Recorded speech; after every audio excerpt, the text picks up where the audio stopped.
an overview of our new model, Sijun MP5A4. So, yung construction nitong model na to is all nylon.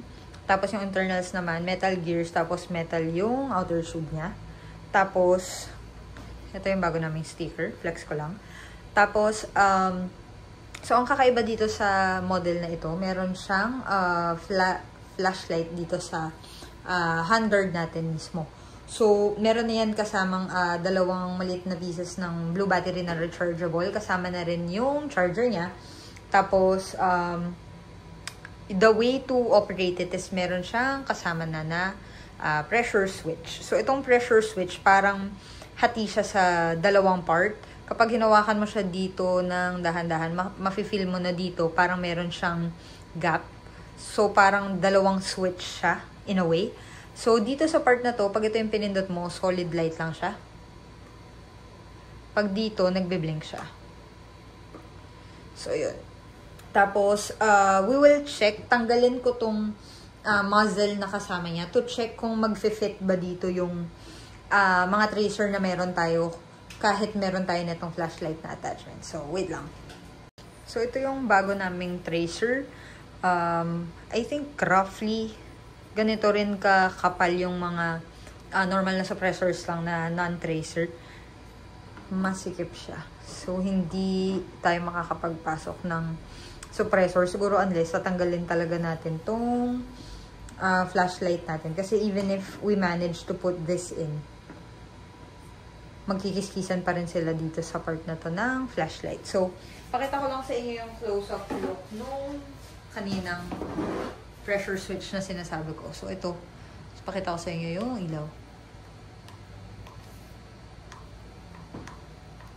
So, for the purposes of this video alone, tinanggal ko muna yung highlight ng blaster na to, which is yung flashlight. Para lang makapaglagay kami na itong suppressor. Tapos, matest natin siya ng merong tracer. Kasi I feel like mas kita natin yung labas ng bala talaga kapag glow gels yung ginagamit tapos may tracer. So, let's do it. So, ito na siya pag nakabitan nung tracer natin. Tapos, pakita ko lang din na meron tayong binibenta na Sijun MP5 na drum magazine. So, supposedly, compatible ito sa lahat ng Sijun MP5 units kasi sobrang dami na nila. So, ayan. So, meron nagtatanong sa amin kung paano daw maglalagay ng mga attachments for this. Like, kunyari, mga scope and whatnot. So, ito ay rail from Jinming MP5 na binenta namin before. So, pakita ko lang sa inyo. Yung position niya is sakto dito. So, I'm guessing this is compatible. Ang hindi ko lang sure is anong mga aftermarket na MP5 rails yung meron available at kung papasok siya dito. So, I suggest after ng gun ban, dalhin na lang ninyo yung mga MP5 ninyo sa mga airsoft shop or sukatin nyo itong pagitan na itong dalawang to. Diyan kasi yan ikakabit. So, ito, pasok siya. So, dito kayo pwede magkabit ng attachment na gusto nyo if ever. So, ayun. Ito, totoo na. Fire test na talaga tayo. Sijun MP5A4, meron siyang magazine prime dito. Testing full auto.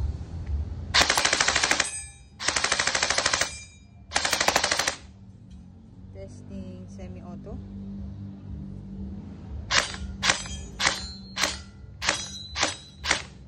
Blowback check. Isa pa.